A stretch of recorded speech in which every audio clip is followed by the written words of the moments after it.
Nagaan Waaqayyoo bakka jirtanitti isiniif haa baay'atu. Akkam jirtu? Har'a sagalee Waaqayyoo keessaa seenaa gabaabaa tokkoon isiniif qooduu barbaada. Innis bakki inni itti argamu Luqaas boqonnaa 8 lakkoofsa 35 irra jira. Seenaa sana walii wajjin dubbifneet sagalee kana walii wajjin qooddan. Akkas jedha Luqaas boqonnaa 8 lakkoofsa 35.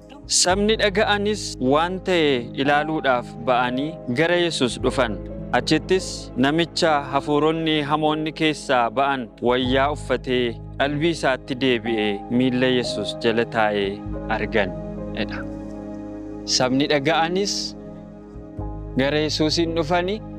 Yeroo gara Yesuusiin dhufan immoo namicha isaa hafuurri hamaan keessaa ba'e wayyaa uffatee qalbii isaatti deebi'ee miilla Yesuus jala taa'ee arganii. Seenaan kun. Seenaan isaa bal'aadha. Namni kun akkuma isin beektan nama maatiinis, firris, biyyis abdiitti kute kan awwaalota gidduu jiraatu, namoota karaa sana darban kan ari'atu, ofii isaa irratti iyyuu tarkaanfii hamaa kan fudhatu, kan of madeessu, kan of dhiigsu, kan of kukkutu nama akkasii ture. Yeroo yerootti immoo eessatti akka kufu maal akka ta'u iyyuu namni kan hin beekne ture. Namni kun gaaf tokko Gooftaa Yesuusii wajjin wal argate. Gooftaan Yesuus karaa sana irra yommuu darbu gara isaatti fiigee miilla isaatti kufe. Yeroo manni miilla isaatti kufe hafuurri hamaan isa keessaa ba'e. Namni hafuurri hamaan isa keessaa ba'e kun mandara sana keessatti nama hunduu abdiitti kuteedha. Har'a waan isiniif oduu barbaadu ilma namaatti abdiin kutinaa isiniin jechuun barbaada. Ka biyya abdiitti kute, kan namni abdiitti kute, nama jireenyaaf abdiin qabne Yesuusii wajjin walitti gaafa ba'u miilla Yesuus irratti kufeetu hafuuronni hamoonni isa keessaa ba'an. Hafuuronni hamoon erga keessaa ba'anii booda namni kun ka qullaa deemaa ture, kan of nyaatu, kan of kukkutu, kan of madeessu fayyee miilla Yesuus jala taa'ee argan. Namoonni hin dinqifatan.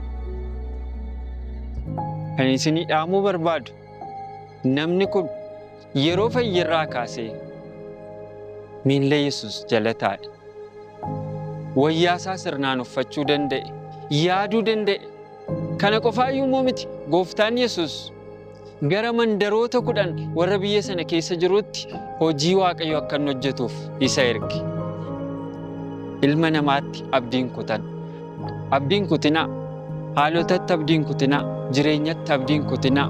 Guyyootatti abdiin kutinaa. Namatti abdiin kutinaa.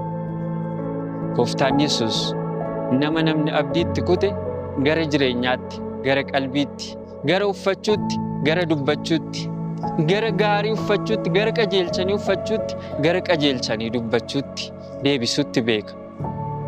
Mana keenya keessaa maalitti abdii kunne laata? Maalitti abdii kutanne laata? Waan abdiitti kutanne hundumaa Gooftaatti dhiisuun gaariidha. Gaafa isatti gadhiifne kaasee haalonni hin jijjiiramu. Waaqayyo isin haa eebbisu. Nagaan naaf turaa.